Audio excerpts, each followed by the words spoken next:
Lalu Birsa, seperti apakah peluang Presiden dan Wakil Presiden terpilih Prabowo Gibran dalam membentuk koalisi besar pasca Pilpres 2024? Dan untuk membahasnya bersama, kita sudah terhubung dengan Ketua DPP Partai Nasdem Willy Aditya, kemudian kemudian Wasekjen PKB Syaiful Huda, dan juru bicara Prabowo Subianto Dhanil Anzar Simanjuntak, serta Direktur Eksekutif Indikator Politik Indonesia Burhanuddin Muhtadi. Selamat malam Bang Willy, Bang Dhanil, dan juga Mas Huda.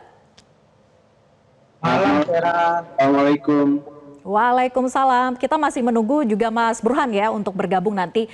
Nah, saya ke Bang Dhanil dulu. Bang Dhanil, ini kan sebagai tuan rumah ya, jadi saya duluan ke Bang Dhanil nih. Bang Dhanil, pertemuan Surya Paloh dan Prabowo hari ini bisa dikatakan sebagai pertemuan balasan, yang mana sebelumnya pada 22 Maret kan Pak Prabowo yang bertemu dengan Surya Paloh di Nasdem Tower. Nah, dalam konferensi pers sore tadi, Pak Prabowo menyatakan sepakat membangun kerjasama dengan Partai Nasdem. Benar ini terkait dengan koalisi?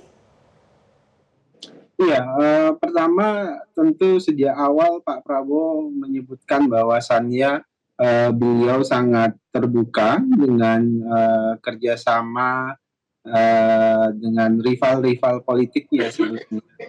Karena keterbukaan itulah kemudian kita tentu membuka diri untuk memperkuat pemerintahan ke depan. Nah, catatan pentingnya adalah Pak Prabowo kan watak politiknya adalah watak politik rekonsiliatif, artinya watak politik mempersatukan. Pak Prabowo sadar betul bahwasannya tantangan global kita itu tidak mudah. Ini membutuhkan persatuan elit yang guyup, yang bisa bekerja sama dengan maksimal. Nah, dalam pemaknaan Pak Prabowo seringkali ketika berdiskusi kami menyebutnya sebagai mutual understanding.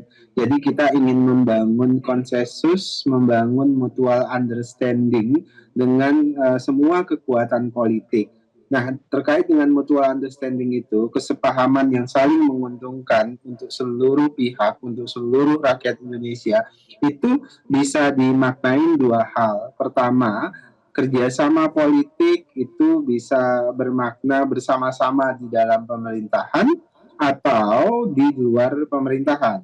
Jadi Pak Prabowo sangat terbuka, tentu sejak awal menyebutkan terbuka untuk partai yang ingin bekerja sama di dalam pemerintahan atau kemudian memutuskan di luar pemerintahan, dengan catatan tentu kita akan membangun mutual understanding. Yang ada dua hal juga yang poin yang ingin saya sampaikan. Pertama adalah kita harus bersepakat terkait dengan hal-hal yang mendasar dalam kehidupan berbangsa dan bernegara, yang prinsipil, tidak boleh diganggu gugat. Bagaimana kemudian kita menjaga NKRI misalnya, kemudian bagaimana komitmen Pak Prabowo ingin mendorong penurunan zero poverty atau nol kemiskinan dan sebagainya. Nah, tapi kemudian untuk hal-hal yang bersifat tidak substansial, tidak prinsipil, mungkin kita bisa berbeda, mungkin bisa memilih jalan dan cara yang berbeda, itu tidak ada masalah.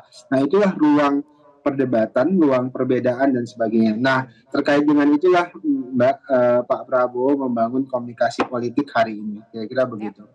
Oke, jadi masih ada dua opsi begitu ya untuk memaknai hasil pertemuan tadi. Jelajahi cara baru mendapatkan informasi. Download Metro TV Extend sekarang.